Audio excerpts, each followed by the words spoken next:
E falando mais uma vez sobre economia, olha só, o volume de vendas do comércio varejista no Brasil subiu 1% em relação a novembro, aliás, em relação a outubro, de acordo com dados da pesquisa mensal de comércio feita pelo IBGE.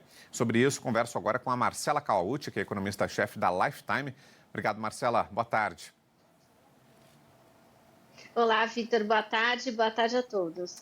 Ô, Marcela, novembro foi o mês da Black Friday, né? É isso que puxou então essas vendas para cima? É sim, parte dessa alta, né? A gente tem como base a Black Friday.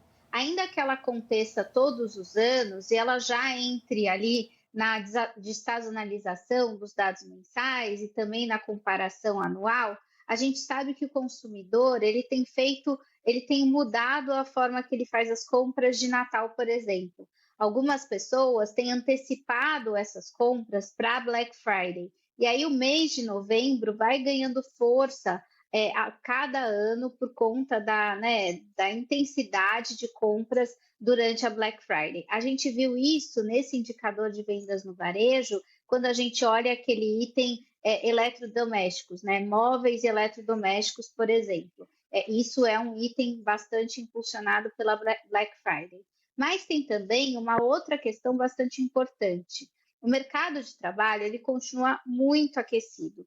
E por conta disso, tudo que tem ligação com demanda e não só com promoções ou com crédito, também está muito forte. A gente vê isso na alta de supermercados e hipermercados, que tem a ver ali com itens de menor valor, que, portanto, são sim impulsionados pelos salários. Então, a gente tem forte essa questão da Black Friday, da mudança do perfil de compra do cliente brasileiro, mas a demanda aquecida também continua muito forte, impulsionando as vendas no varejo.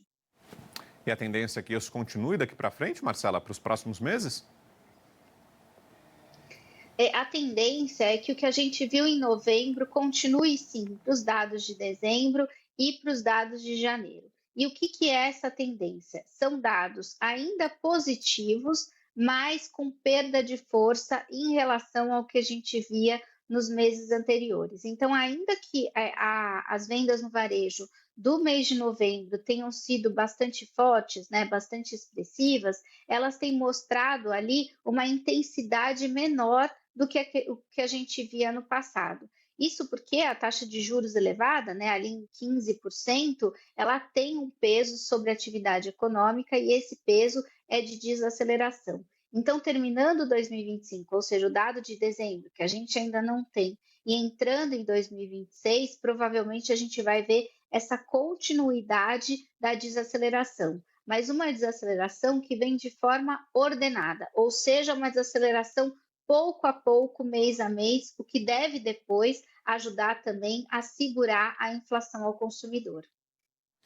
E, Marcela, a taxa de juros ainda é um problema para o comércio? A gente tem falado muito sobre isso aqui na Band, sobre os efeitos nocivos da taxa de juros, desses 15% de juros no dia a dia, na vida do consumidor, como isso afeta cada um de nós, o nosso bolso, afeta o comércio também? Imagino que seja um problema, né, para os lojistas.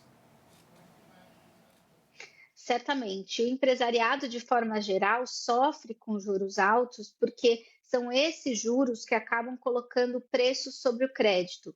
No caso de empresários, a tomada de crédito é corriqueira, né? Algo do dia a dia, seja para capital de giros, seja para aumentar o investimento. E a taxa de juros num patamar elevado faz com que o custo desse dinheiro fique maior. Isso pesa, sim, sobre o bolso do empresário, assim como pesa também sobre o bolso do consumidor. Agora, por que dado essa questão negativa dos juros altos, por que os juros continuam num patamar tão elevado?